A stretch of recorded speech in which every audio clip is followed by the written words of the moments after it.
Guys ನೋಡ್ಬೋದು, India post office GDSನಲ್ಲಿ ಯಾರೆಲ್ಲ application ಹಾಕಿದ್ದೀರಿ ಅವರು ನೀವು 100% ಚೆಕ್ ಮಾಡಿಕೊಡ್ರಿ. ನಿಮ್ಮ ಡಾಕ್ಯುಮೆಂಟ್ಸ್ ಎಲ್ಲ ಕರೆಕ್ಟ್ ಆಗಿದ್ದಾವ ಅಥವಾ ಇಲ್ವಾ. ಮತ್ತು ಯಾರು ಚೆಕ್ ಮಾಡ್ಕೋಬೋದು ಅಂತಂದರೆ 90% ಮೇಲೆ ಯಾರಾಗಿರ್ತೀರಲ್ಲ ಅವರೆಲ್ಲ ಚೆಕ್ ಮಾಡಿಕೊಡ್ರಿ. ಯಾಕಂದರೆ 90 ಅಬೌವ್ನೇ ಹೋಗ್ತದೆ ಹೊರತು 90 ಬಿಲೋ ಕಡಿಮೆ ಬರಲ್ಲ. ಮತ್ತು 80%, 81%, 82% ಇವೆಲ್ಲ ಹಾಕಿದಿರಲ್ಲ ನೀವು. ಇವು ಅಪ್ಲಿಕೇಶನ್ ಹಾಕುವಾಗ ಯೋಚನೆ ಮಾಡ್ಬೇಕು ನೀವು, ಹಾಕಿದ ಮೇಲಲ್ಲ. ಆಲ್ಮೋಸ್ಟ್ ಅಲ್ಲಿ ಎಲ್ಲ ವಿದ್ಯಾರ್ಥಿಗಳು ಕರ್ನಾಟಕದಲ್ಲೇ ಹಾಕಿರ್ತೀರ. ಕರ್ನಾಟಕದಲ್ಲೇ ಹಾಕಿರ್ತೀರ. ಸೊ ಕರ್ನಾಟಕದವರೇ ಇರ್ತೀರ. ನಮ್ಮ ಮನೆ ಬಾಜುನೇ ಬೇಕು, ನಮ್ಮ ಮನೆ ಸಂಧ್ಯಾಗ ಬೇಕಂತೇಳಿ ನಿಮ್ಗೆ ಎಲ್ಲಿ ಇಷ್ಟ ಬರ್ತದೋ ಅಲ್ಲೇ ಹಾಕಿರ್ತೀರ. ಬಟ್ ಯಾವ ಡಿಸ್ಟಿಕಲ್ಲಿ ಹಾಕಬೇಕು, ಆಮೇಲೆ ಎಲ್ಲಿ ಯಾವ ಡಿವಿಷನಲ್ಲಿ ಹಾಕಬೇಕು, ಎಲ್ಲಿ ಹಾಕಿದರೆ ಕಡಿಮೆ ನಿಲ್ತದೆ, ಹರೇ ವರ್ಷದ ಕಟಾಪ್ ಏನಿತ್ತು, ಈ ವರ್ಷ ನಾನು ಎಲ್ಲಿ ಹಾಕಬೇಕು, ಏನೂ ಅಂದಾಜು ಮಾಡಲ್ಲ. ಡೈರೆಕ್ಟಾಗಿ ಸುಮ್ಮನೆ ಪರ್ಸೆಂಟೇಜ್ ಜಾಸ್ತಿ ಇದ್ರೂ ಕೂಡ ವೇಸ್ಟ್ ಮಾಡ್ಕೊಂಬಿಡೋದು. ನೋಡಿ 94, 95, 96 ಎಲ್ಲ ಮಾಡ್ಕೊಂಡಿರ್ತೀರ. ಬಟ್ ಹಾಕುವಾಗ ತಪ್ಪು ಡಿವಿಷನ್ ಹಾಕಿಬಿಟ್ರೆ ನಿಮ್ಮದು 95 ಇದ್ರೂ ಸೆಲೆಕ್ಷನ್ ಆಗೋಲ್ಲ. ಯಾಕಂದರೆ ಕೆಲವೊಂದು ಕಡೆ ತುಂಬ ಹೈ ಹೋಗಿಬಿಡ್ತದೆ. 97 ಲಾಸ್ಟ್ ಕಟಾಪ್ ಇಟ್ಬಿಡ್ತಾರೆ. ಅವಾಗ ಏನು ಮಾಡ್ತೀರಾ? ಹಿಂಗಾಗುತ್ತೆ. ಸೊ ನೋಡ್ಬೋದು, ಕೆಲವೊಂದು ಜನ 80, 81, 82 ಇಷ್ಟಕ್ಕೆ ಸೆಲೆಕ್ಟ್ ಆಗಿಬಿಡ್ತಾರೆ. ಯಾಕೆ? ಅವರು ಡಿವಿಷನ್ ಕರೆಕ್ಟಾಗಿ ಗೊತ್ತಿರ್ತದೆ. ಹಳೆ ವರ್ಷದ ಕಟಾಪ್ನ ಅನಾಲಿಸಿಸ್ ಮಾಡಿರ್ತಾರೆ, ಹಳೆ ವರ್ಷದ PDF ನೋಡಿರ್ತಾರೆ. ನೀವು ನೋಡ್ಕೊಳ್ಳಿ. ಓಕೆ, ಇವಾಗೇನು ಇಲ್ಲ, ಕಾಲ ಮಿಂಚೋಗಿದೆ. ಸೊ ನೆಕ್ಸ್ಟ್ ಮೆರಿಟ್ ಲಿಸ್ಟ್ ಬಿಟ್ಟಾಗ ಈ ರೀತಿ ಪ್ಲ್ಯಾನ್ ಮಾಡಿ.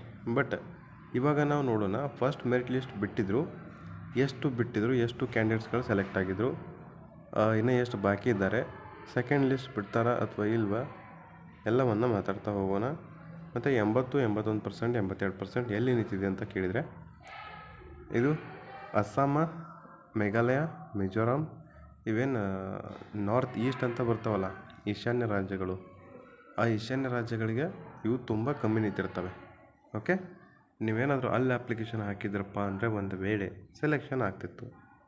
ಓಕೆ, ಅಲ್ಲಿ ಗುಡ್ಡಗಾಡು ಪ್ರದೇಶದಲ್ಲಿ ಕಡಿಮೆ ನಿಲ್ತದೆ. ಬಟ್ ಇವಾಗ ಹಾಕಿದರೆ ಏನೂ ಮಾಡೋಕ್ಕಾಗಲ್ಲ. ಅಲ್ಲಿ ಅಕಸ್ಮಾತ್ ಹಾಕಿದವ್ರಿಗೆ ಹೇಳತ್ತೀನಿ, ಅಕಸ್ಮಾತ್ ಹಾಕಿದ್ರಿ ಅಂತಂದರೆ ಸೆಲೆಕ್ಷನ್ ಆಗ್ತಿತ್ತು, 80ಕ್ಕೆ ಸೆಲೆಕ್ಷನ್ ಆಗ್ತಿತ್ತು. ಓಕೆ ಬಿಡಿ, ಅದು ಹಳೆ ವಿಡಿಯೋದಲ್ಲಿ ತೋರಿಸಿ ನಿಮಗೆ ಪ್ರೂಫ್ನ. ಬೇಕಾದ್ರೆ ಹಳೆ ವಿಡಿಯೋ ಲಿಂಕ್ ಕೊಟ್ಟಿರ್ತೀನಿ ಕೆಳಗಡೆ, ನೋಡಿ ಚೆಕ್ ಮಾಡ್ಕೊಳ್ಳಿ. ಆಮೇಲೆ ಯಾವ ಡಿವಿಷನ್ಗೆ ಕರ್ನಾಟಕದಲ್ಲಿ ಹಾಕಿದರೆ ನೀವು ಯಾವ ಡಿವಿಷನ್ಗೆ ಕಮ್ಮಿ ನಿಲ್ತದೆ ಅಂತಂದರೆ, ಒಂದು 5 ಕಡೆ ಕಮ್ಮಿ ನಿಲ್ತದೆ. ಪುತ್ತೂರು ಕಡೆ ಕಮ್ಮಿ ನಿಲ್ಬೋದು, ಆಮೇಲೆ ನಂಜನಗೂಡು ಕಮ್ಮಿ ನಿಲ್ಬೋದು, ಆಮೇಲೆ ಬೆಂಗಳೂರು ಈಸ್ಟ್, ಆಮೇಲೆ ದಾವಣಗೆರೆ, ಶಿವಮೊಗ್ಗ, ಆಮೇಲೆ ಧಾರವಾಡ. ಇಷ್ಟು ಏನಿದಾವಲ್ಲ ಇವು ಕಮ್ಮಿ ನಿಲ್ಲುವಂಥ ಪ್ಲೇಸಸ್ ಆಗಿರ್ತವೆ ಹಳೆಯ ಕಟಾಪ್ ಲಿಸ್ಟ್ ನೋಡಿದಾಗ. ಸೊ ನೀವೆಲ್ಲಿ ಹಾಕಿದ್ರಿ ಅನ್ನೋದು ಕಮೆಂಟ್ ಮಾಡಿ. ನಿಮ್ಗೆ ಎಷ್ಟು ಸ್ಕೋರ್ ಆಗಿದೆ ಅದು ಕಮೆಂಟ್ ಮಾಡಿ. ಇವಾಗ ನೋಡೋಣ ಫಸ್ಟ್ ಲಿಸ್ಟಲ್ಲಿ. ಸೊ ನಿಮ್ಮ ಹುದ್ದೆಗಳು ಸಂಖ್ಯೆಗಳು ಎಷ್ಟಿತ್ತು ಅಂದರೆ, ಕರ್ನಾಟಕದಲ್ಲಿ ಹಾಕಿದರೆ 1028 ಹುದ್ದೆಗಳು ಇದ್ದು. ಈ 1028 ಹುದ್ದೆಗಳಲ್ಲಿ ನಿಮ್ಮದು ಇವಾಗ PDF ಜನಗಳು 1020 ಜನ, ಇನ್ನು 8 ಜನ ಬಾಕಿ ಇದ್ದಾರೆ. ಯಾವ ಕಾರಣದಿಂದ ಅಂತಂದರೆ ಸಮಥಿಂಗ್ ಕಾರಣ ಅವರು ಸೆಕೆಂಡ್ ಲಿಸ್ಟಲ್ಲಿ ಸೆಲೆಕ್ಟ್ ಆಗ್ತಾರೆ ಅಂದಂಗೆ. ಆ ಸೆಕೆಂಡ್ ಲಿಸ್ಟ್ ಜೋಡಿ ಸೆಲೆಕ್ಟ್ ಆಗೋರು ಇನ್ನೂ ಕೆಲವೊಂದಿಷ್ಟು ಜನ ಇರ್ತಾರೆ.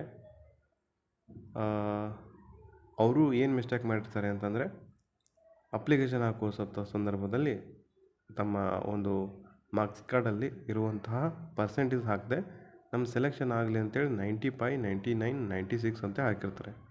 ಬಟ್ ಅದು ವೆರಿಫಿಕೇಷನ್ಗೆ ಹೋದಾಗ ಅವರು ಕೂಡ ರಿಜೆಕ್ಟ್ ಆಗ್ತಾರೆ. ರಿಜೆಕ್ಟ್ ಆದ ಸಂದರ್ಭದಲ್ಲಿ ನೆಕ್ಸ್ಟ್ ಏನು ಮಾಡ್ತಾರೆ, ಸೆಕೆಂಡ್ ಮೆರಿಟ್ ಲಿಸ್ಟನ್ನು ಕಳಿಸ್ತಾರೆ. ಗೊತ್ತಾಯ್ತಲ್ಲ. So second merit